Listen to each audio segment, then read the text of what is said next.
오래 전입니다. 제가 울산에서 부목사로 있을 때의 일인데요.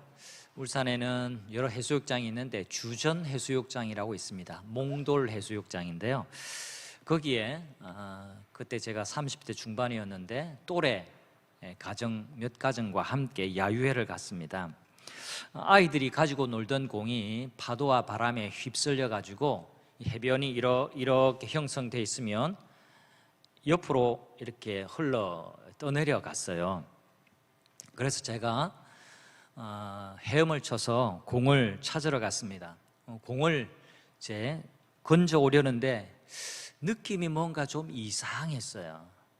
옆을 쳐다보니까 바로 옆에서 남자아이 한 10살, 11살 남짓 되어 보이는 이 남자 초등학생 아이가 머리가 물에 들어갔다가 나왔다가 그렇게 하는 겁니다. 이걸 좀 더 현실감 있게 좀 설명드리기 위해서 지도를 좀 보여드릴게요. 이게 어떤 거냐니까 부산에도 그렇지만 해변에 가까이 바위들이 있잖아요. 바위에 올라서면 얕습니다. 근데 바위와 바위 사이에 움푹 패여가지고 키를 넘는 깊은 웅덩이 같은 게 있어요. 아이가 거기에 빠진 거죠. 그러니까 바위에 가려서 부모는 얼굴이 아이가 보이지도 않고 사람이 보이지도 않고 아이는 거기서 물에 빠져 죽어가고 있는 겁니다. 물에 빠져 죽기 일보 직전의 순간이었죠. 그때 그 순간 그 아이의 표정이 너무나 제게는 생생합니다. 완전 겁먹고 두려움에 사로잡힌 표정이었어요. 자기도 죽는다, 죽을지도 모른다라는 그게 얼굴에 쓰여져 있었습니다. 아이라서 제가 가볍게 건졌지만 사실 물에 빠진 사람을 건지는 일은 굉장히 위험한 일입니다. 물에 빠지면 뭐든지 붙잡고 용을 쓰고 살려고 발부둥을 치기 때문에 그렇습니다. 자, 20년 전 바단 아람 생활을 마치고 20년 동안의 바단 아람의 생활을 마치고 고향으로 돌아오는 야곱은요, 깊은 물에 빠진 느낌이었다고 말할 수 있습니다. 야곱의 마음을 지배하는 한 단어가 있었는데 바로 두려움이라는 단어예요. 야곱은 아버지 앞에서 거짓말할 때 들켜서 오히려 저주를 받지는 않을까 두려웠습니다. 또 형에게 가야 할 축복을 가로챘을 때 형이 자신을 죽일까 두려워서 외삼촌 라반의 집으로 도망을 갔습니다. 또다시 라반의 집에서 몰래 도망쳐 나오는데 외삼촌이 자기의 재산과 자기 가족을 빼앗아 갈까 두려웠습니다. 그래서 밤에 아무도 몰래 도망쳐 나왔던 거죠. 그리고 고향으로 돌아오는 길이었습니다. 이제 남은 두려움이 하나 더 있었는데 그 심경을 7절에서는 이렇게 묘사를 합니다. 야곱이 심히 두렵고 답답하여. 여러분, 이 표현을 예사로 넘겨서는 안 됩니다. 야곱의 심정이 어땠는지 심히 두렵고 매우 답답했다. 고구마를 먹다가 얹힌 것처럼 너무너무 답답했다라고 말합니다. 야곱은 에서를 만날 생각에 걱정이 떠나지를 않았습니다. 형 에서에게 전령을 보냈지만 에서가 400명의 장정을 데리고 자신을 만나러 오고 있다는 보고에 또다시 두려움이 몰려옵니다. 세월이 흘러도 오랜 시간이 지났지만 이 두려움이 계속되고 있었습니다. 그래서 야곱은 이 두려움에 대처하는 인간적인 방법을 꺼내듭니다. 야곱답게 재빨리 상황 판단을 하고는 형이 치면 내가 절반이라도 건지고 도망가야 되겠다라는 셈법으로 무리를 2패로 나눕니다. 이게 8절에 나와 있습니다. 에서가 와서 한 떼를 치면 남은 한 떼는 피하리라, 그렇게 말하죠. 그리고 다른 한편으로는 하나님께 기도합니다. 11절에 내가 주께 간구하오니, 기도했다는 말입니다. 내 형의 손에서, 에서의 손에서 나를 건져내시옵소서. 하나님께 기도하고 있습니다. 내가 그를 두려워함은 그가 와서 나와 내 처자들을 칠까 겁이 나기 때문입니다. 이렇게 하나님께도 기도하고 있어요. 이 양동 작전이 아니라 양다리 작전이죠. 인간적인 방법도 동원하고 하나님께 보험 들듯이 기도도 하고 그러는 겁니다. 뿐만 아닙니다. 다른 안전장치도 설치합니다. 자신의 운명을 하나님께만 의탁하기에는 뭔가 불안했던 것이죠. 에서에게 4번의 예물을 시간 간격을 두고 차례차례 보냅니다. 무려 550마리나 달하는 엄청난 가축을 준비해서 보냅니다. 하나님께 기도도 하기도 하지만 여전히 두려워하고 자기 꾀를 부리는 야곱이 여러분에게는 어떻게 보이십니까? 이것은 사실 오늘 우리 신앙의 자화상이기도 합니다. 한번 따라해 주시면 좋겠습니다. 이 모습이 내 모습입니다. 따라했지만 기분 나쁘신가요? 내가 야곱이에요. 사실은 제가 지난주에도 말씀드렸지만 야곱을 이토록 길게 성경이 말해주는 것은 우리와 너무너무 닮은 사람이기 때문에 그래요.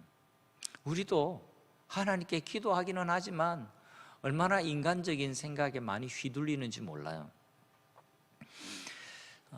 책 일부분을 좀 소개해 드릴까 합니다. 필립 이안시라고요, 우리 한국에 너무너무 많이 알려진 훌륭한 작가분이 계십니다. 그 책 중에 내 안에 하나님이 없다라는 책이 있는데 그 책의 한 대목을 여러분에게 소개해 드리려고 합니다. 제가 책을 읽겠습니다. 들어보세요. 올가미에 걸린 개를 풀어줄 때, 올가미에 걸린 개를 그 올가미에서 풀어줄 때, 아이의 손가락에 박힌 가시를 빼줄 때, 아이에게 수영하는 법을 가르칠 때, 물에 빠진 사람을 구조할 때, 그들을 머뭇거리게 하는 가장 치명적인 장애물은 그들 자신이 가지고 있는 불신이다. 약간 아픈 것은 근본적인 고통을 제거해 줄 것이고 조금 위험해 보이는 것도 실제로는 전적으로 안전하다라는 사실을 믿으라고 권한다. 겉으로 볼 때 불가능해 보이는 것을 받아들이라고 요청한다.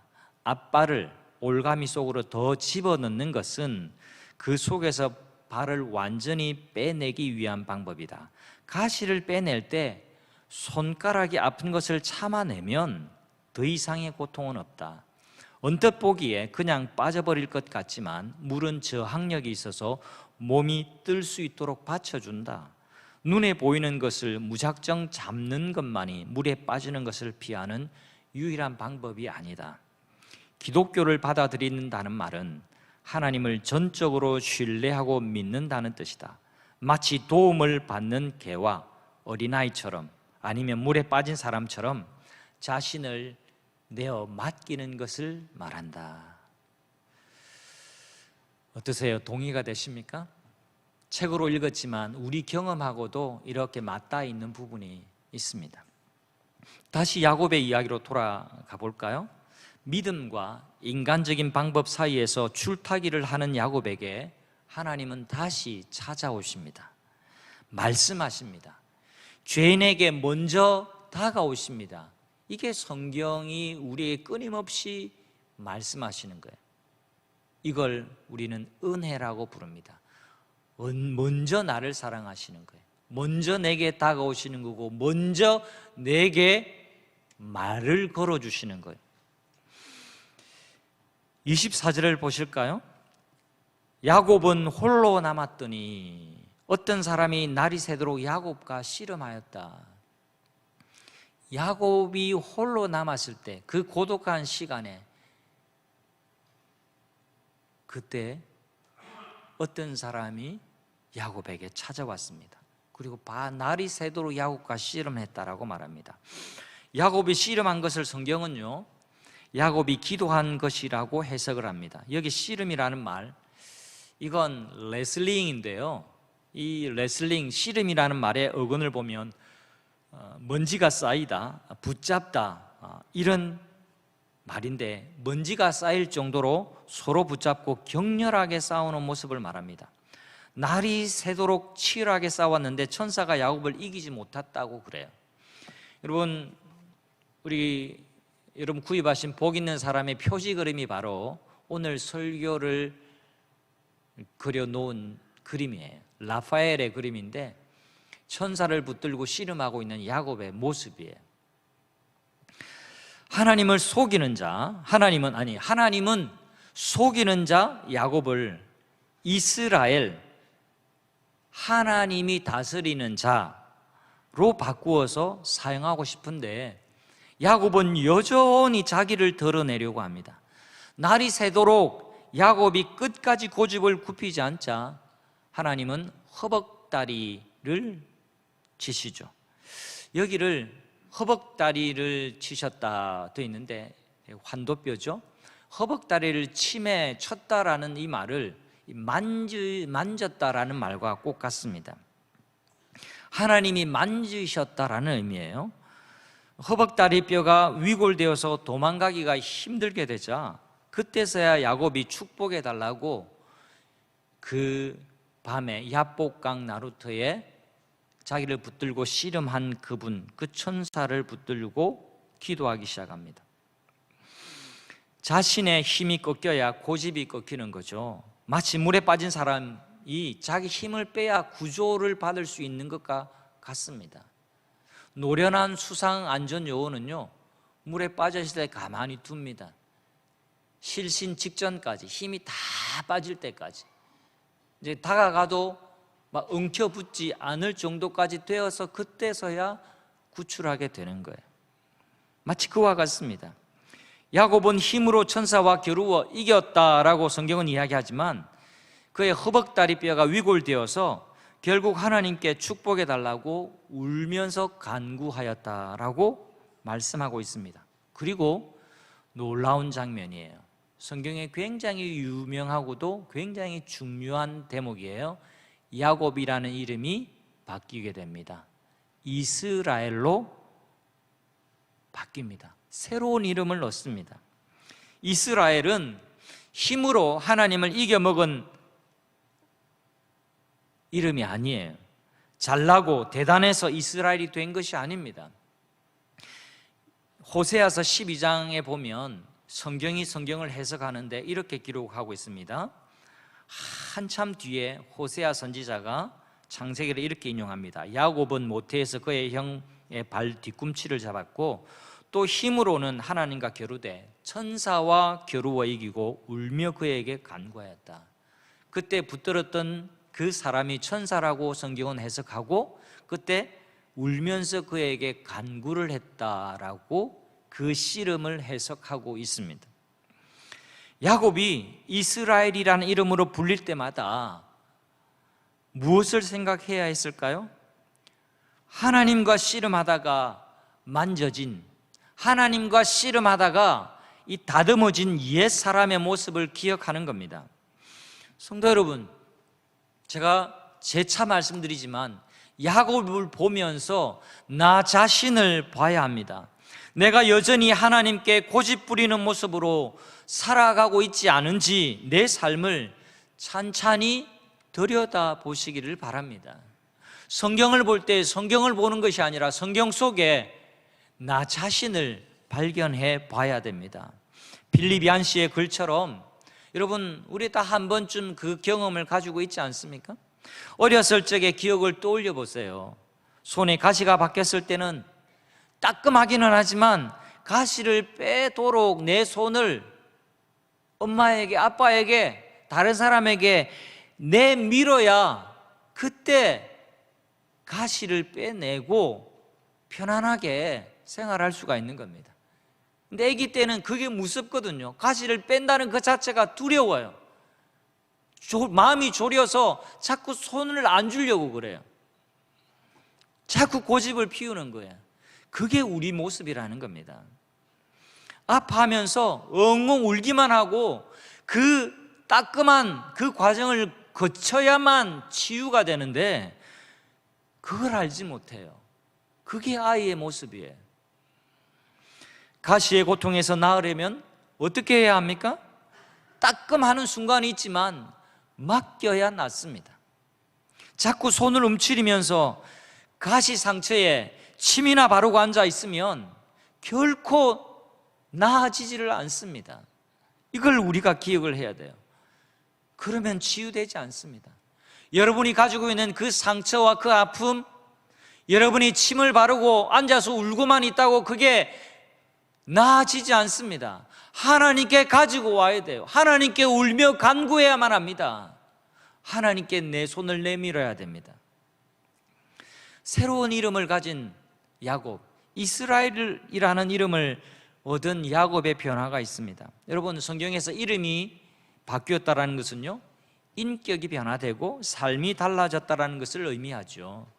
야곱이 천사와 씨름하면서 울며 간구했던 기도는 어떤 기도였을까? 그 기도에 대해서 두 가지를 여러분과 나누고 싶습니다. 첫 번째 특징은요, 환경을 바꾸는 기도가 아니라 자신이 변하는 기도였어요. 밤새 씨름을 한 뒤에 하나님도 야곱도 에서를 일절 언급하지 않습니다. 이제 야곱이 남겨두고 있던 마지막 두려움, 그건 에서라고 하는 큰 산이었습니다. 이제 에서를 만나야 되는데 고향으로 돌아가서 에서가 너무 두려웠던 겁니다. 지금 야곱이 당면한 문제, 두려움이 무엇입니까? 에서입니다. 에서의 분노였고 에서의 칼날이었습니다. 그런데 이제 에서라는 두려움은 온데간데 없어졌습니다. 하나님과 씨름하면서 기도하고 또 기도하다가 마침내 문제는 에서가 아니라 바로 나 자신 야곱이라는 것을 깨닫게 되었습니다. 하나님이 이렇게 물으세요. 굉장히 중요한 질문이에요. 내 이름이 무엇이냐? 씨름하다가 뜬금없이 하나님이 천사를 통해서 질문하시는 거예요. 너 이름이 무엇이냐? 이것은 야곱이 20년 동안 회피해온 질문이에요. 이 질문을 받는 순간 야곱이 깜짝 놀라지 않았을까요? 어디서 들었던 질문이었거든요. 20년 전 에서처럼 분장을 하고 어머니가 만들어준 음식을 가져다가 에서인 채 하면서 아버지에게 다가가서 형의 축복을 가로채기 위해서 아버지에게 갔던 때가 떠올랐을 겁니다. 그때 아버지 이삭이 이렇게 물었습니다. 네가 누구지? 네가 누구냐? 20년 전 아버지 이삭이 했던 질문이 바로 다름이 아니라 하나님 아버지가 했던 질문이라는 사실을 야곱이 이제서야 깨닫는 겁니다. 사랑하는 성도 여러분, 여러분이 어디서 어떤 일을 하고 살든지 또 누구를 만나든지 하나님은 사람들을 통해서 여러분들에게 말씀하실 때가 있습니다. 그렇게 살면 안 된다고, 그렇게 사는 것은 행복의 길이 아니라고, 그렇게 사는 것은 하나님을 기쁘시게 하는 일이 아니고 너에게도 유익한 일이 아니다라고 말씀하실 때가 있습니다. 그때 깨달으시기를 바랍니다. 반항하는 거 아니시죠? 그때 깨달으시기를 바랍니다. 하나님이 설교자를 통해서만 말씀하시는 게 아니라 바로 당신의 아내, 당신의 남편, 당신의 자식을 통해서도 여러분에게 말씀하실 때가 있다는 사실을 마음을 열고 여러분 기다리십시오. 받아들이시기를 바랍니다. 야곱은 이제 자신을 에서라고 하지 않습니다. 전에는 에서라고 아버지께 대답을 했습니다. 저 에서인데요,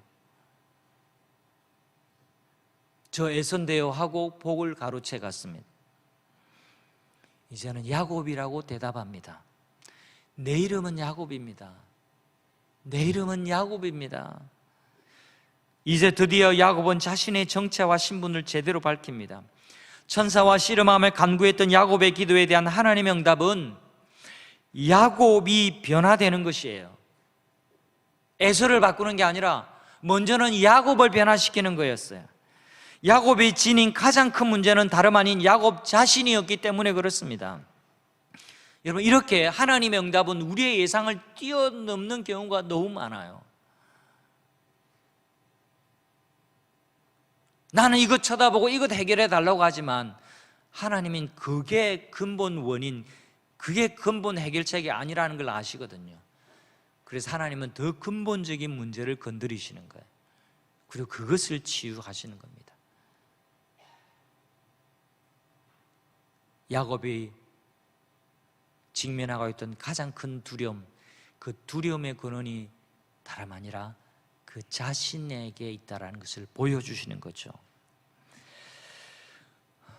야곱이 밤새 씨름했던 그 기도의 두 번째 특징은요, 삶의 변화가 일어나는 기도였다라는 사실입니다. 야곱의 인생에 있어서 가장 극적인 장면을 꼽으라고 한다면 에서와 화해하는 순간이라고 할 수 있습니다. 이 허벅다리뼈가 이렇게 부러져서 쩔뚝거리는 야곱 앞에 드디어 에서가 나타났습니다. 속임수 대장이고 잔머리 대왕이라는 이 야곱 자신의 모습과 야곱은 조우했습니다. 그리고 꺾여진 모습, 이 허벅다리가 부러진 겸손한 모습으로 야곱은 에서를 만나게 됩니다. 33장 4절 말씀 같이 한번 볼까요? 같이 읽겠습니다. 시작. 에서가 달려와서 그를 맞이하여 안고 목을 어긋 맞추어 그와 입 맞추고 서로 우니라. 여러분, 이건 성경에서 굉장히 극적인 표현을 하고 있습니다. 그 표현 방식도 굉장히 극적이에요. 그 감동을 전하고 있습니다. 이걸 원문에 맞추어서 제가 읽어드리면 달려와서 그리고 안고 그리고 어긋 맞고 그리고 입 맞추고 그리고 우니라. 이걸 와우 계속법이라고 그러는데요. 그리고 또 그리고 특별한 표현이 계속 이어지고 있습니다. 굉장히 강조하고 있다는 겁니다. 또 한 번의 특별한 표현이 있습니다. 33장 10절 말씀인데요, 야곱이 형 에서를 보고 이렇게 말합니다. 내가 형님의 얼굴을 배운즉 하나님의 얼굴을 본 것 같사오며 형님도 나를 기뻐하심이니이다. 여러분, 이 구절을 어떻게 이번 주간에 읽으셨습니까? 저는 이전에 이 구절을 읽으면서 야곱이 굉장히 또 이렇게 말을 잘하네, 이런 방식의 느낌, 이런 느낌이 들었어요. 그런데 성경의 앞뒤, 전후, 좌우 문맥을 가만히 보면 이것이 그냥 아부성 말이 아니었다라는 것을 알게 됩니다. 하나님과의 씨름 이후에 야곱의 눈이 바뀌었어요. 30절에서 그는 그 씨름한 야복강 나루터 그 한 곳을 일컬어서 브니엘이라고 이름 붙입니다. 내가 하나님의 얼굴을 배웠는데 내가 무사했다, 하나님 얼굴을 보았다, 이런 지명을 붙입니다. 야곱은 에서의 얼굴에서 하나님의 얼굴을 본 거예요. 그래서 형님의 얼굴을 뵈니까 내가 하나님을 뵌 것 같다. 여러분, 에서에게도 일하고 계신 하나님을 야곱이 발견한 겁니다. 하나님은 에서의 마음도 만져주셨어요. 자기 허벅다리만 만져주신 것이 아니라 에서의 그 분노했던 그 마음도 만져주셨어요. 용서할 마음을 주시고 야곱을 불쌍하게 여기고 받아들일 마음을 품게 하신 겁니다. 옛날 야곱의 눈으로 보면 에서는 여전히 야곱의 경쟁자입니다. 여전히 장자권을 가지고 다퉈야 하는 존재입니다. 그러나 야곱은 이제 깨달아 알았습니다. 축복은 빼앗는 방법으로 소유하는 것이 아니라는 것을요. 오늘에 이르러서야 야곱은 하나님의 눈으로 형 에서를 바라보기 시작합니다. 형은 더 이상 내가 무엇을 빼앗아서 내가 가로채야 할 나의 경쟁자도 아니고 나의 대적자도 아니라는 사실을 그가 깨달은 겁니다. 하나님의 섭리 가운데 있는 자신, 또 하나님의 사랑 안에 있는 형 에서를 보았던 겁니다. 사랑하는 성도 여러분, 야곱이 하나님을 만나서 이스라엘이 된 것처럼 은혜를 받고 우리 삶이 변해야만 합니다. 은혜를 받으면 말이 달라지고 삶의 태도가 바뀝니다. 없던 마음이 생겨나고 안 하던 말을 하게 되어 있습니다. 그게 은혜 받으면 나타나는 표시예요. 미고사가 자연스러워져요. 미고사 한번 따라해 주시죠. 미안합니다. 진짜 미안합니까? 다시 한번 더. 미안합니다. 고맙습니다. 사랑합니다. 다시 한 번 더. 미안합니다. 고맙습니다. 사랑합니다. 은혜를 받으면요, 미고사이 잘 안 되던 게 잘 되기 시작해요. 여러분이 가진 고집이 무엇입니까? 이야기를 풀려고 하면 긴데요, 제가 짧게 말씀드리면, 저도 은혜 받으니까 저도 체질상 미고사 잘 안 되는 체질이에요. 그런데 은혜 받으니까 아내한테도 미안하고, 아들한테도 미안하고, 아들한테도 고맙고, 아내한테도 고맙고, 더 사랑스럽게 보이고, 그렇게 되는 거예요. 저뿐만 아닐 겁니다. 아마 체질상 미고사가 잘 안 되는 분 여러분 계실 거예요.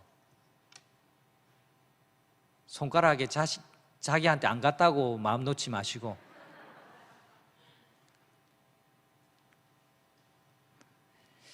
야곱처럼 사람마다 고집스러운 마음이 있습니다. 나는 어떤 고집스러움을 붙들고 있는지 생각해 보십시오. 여러분, 자녀에게도 미안하다라고 말해 보십시오. 자식이 내게 속을 썩인다고 그렇게만 생각하지 말고, 내가 자식에게 잘못한 것은 없는지 생각해 보고 자식에게도 미안하다라고 말할 수 있어야 됩니다. 그럴 때 자꾸 형 에서와의 관계만 생각하지 말고, 이게 우리 집안에 형과 에서와 야곱 사이에 벌어지는 일이 부모와 자식 간에, 부부와 부부 사이에 일어나고 있는 일일 수도 있어요. 그래서 남편 여러분, 아내 여러분, 부부도 서로 미안하다고, 고맙다고, 사랑한다고 자주자주 말하시기를 바랍니다. 그게 은혜 받은 자의 표시예요. 그게 야곱이 변해서 이스라엘이 되고 난 다음에 나타나는 표징이에요. 하나님의 눈으로 자녀를 바라보십시오. 형님을 뵈니까 내가 하나님을 본 것 같습니다.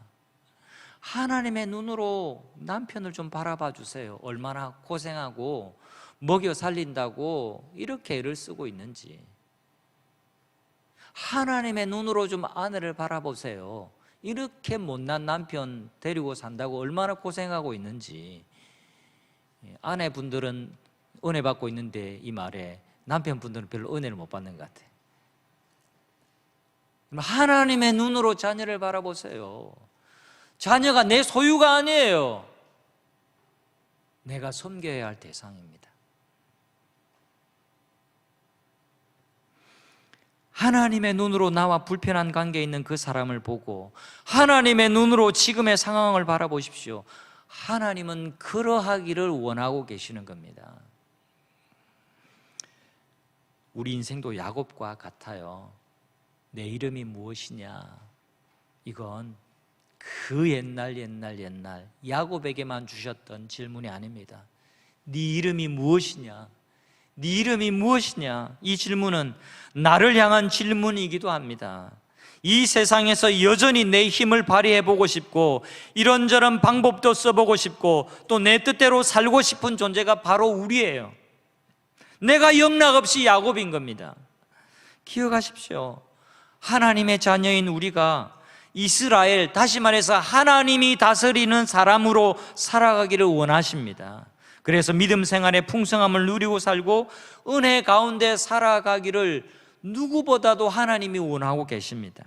내가 또 우리 모두가 하나님의 만져주심으로 변화되기를 축원합니다. 자신을 의지하는 자인 야곱에서 이스라엘, 하나님이 다스리는 사람으로 변화되는 전환점에 서서 결단하는 모든 성도님들이 되시기를 주님의 이름으로 축원합니다. 함께 찬양하기를 원합니다. 잘 모르는 찬양일 수 있는데요, 함께 찬양하면서